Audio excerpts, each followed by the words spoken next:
Greetings, beloved.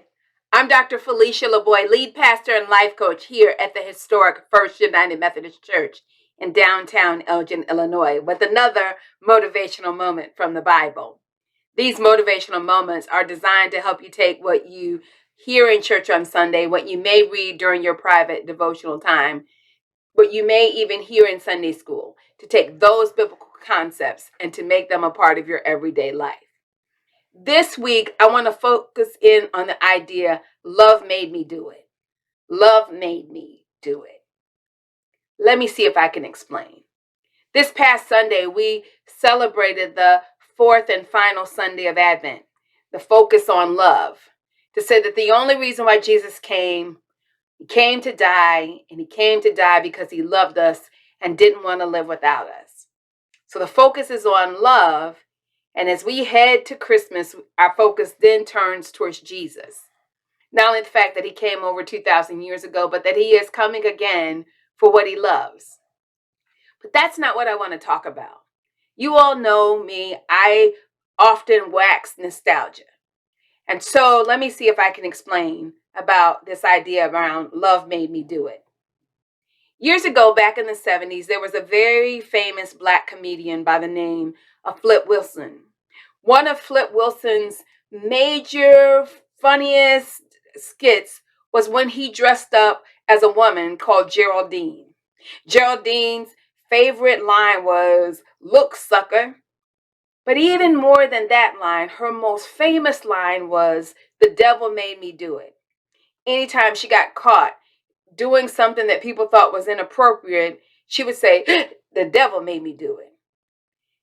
And, you know, many of us try to blame the devil for lots of things that are about us, right? But this week, I want to offer to all of us a challenge. 1 Corinthians 13 says that love, real love, love that is empowered by God, is not boastful, it's not proud, it doesn't hold grudges, it doesn't seek to highlight what is evil and bad.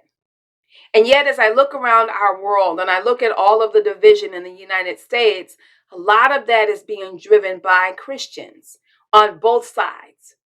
Whether you're conservative or liberal, whether you are Republican or Democrat, it seems, beloved, that you and I, who are called to the ministry of reconciliation, who are called to speak the truth to one another in love, can't even reconcile ourselves. And if we can't reconcile ourselves, then how are we going to help the world know that we are already reconciled to Christ? So, beloved, this week our challenge is this. Why don't you go out of your way to get caught loving someone? Not loving, a child or a friend or a spouse or a partner, loving someone who is unlovable. Why don't we try this week to get caught loving someone in a way that's not rude or boastful? What if we get caught this week in speaking the truth to love? What if we really took on Jesus's admonition to love our enemies and to pray for those who despitefully use us? What if, beloved, if we took a page from the civil rights movement, when Martin Luther King, even though he had been beaten by folks at Pettus Bridge, he still had compassion on his oppressors. Can you imagine that? That we would actually love our enemy, that we would call out in love the times when people seek to divide us for their own schemes. Beloved, you and I are called to love, not in our own strength. We're called to love through the power of the Holy Spirit. So this week, in this last week of Advent, let's learn to love one another. I hope you'll stick around for this week's Refresh Your Soul moment, which is a throwback to, it is an old song, "What the World Needs Now is Love, Sweet Love."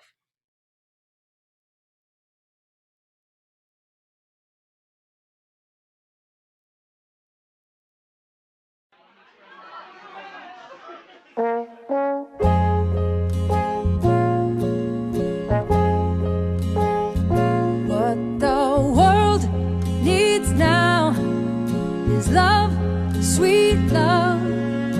It's the only thing that there's just too little of. What the world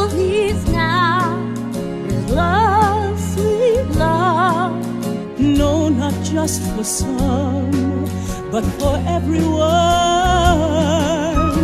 Lord, we don't need another mountain. There are mountains and hillsides enough to climb. There are oceans and rivers Enough to cross, enough to last till the end of time. What the world needs now is love, sweet love. It's the only thing that there's just too little of. What the world needs now is love, sweet love. No, not just for some, but for everyone. Lord, we don't need another meadow. There are cornfields and wheat fields enough to grow. There are sunbeams and moonbeams enough to shine. Oh, listen, Lord, If you wanna know, if you wanna know. What the world needs now is love, sweet love. It's the only thing that there's just too little of. What the world needs now is love, sweet love.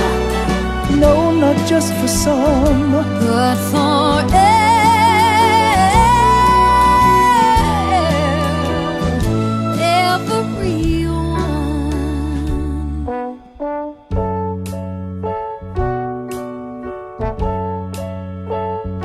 What the world needs now is love, sweet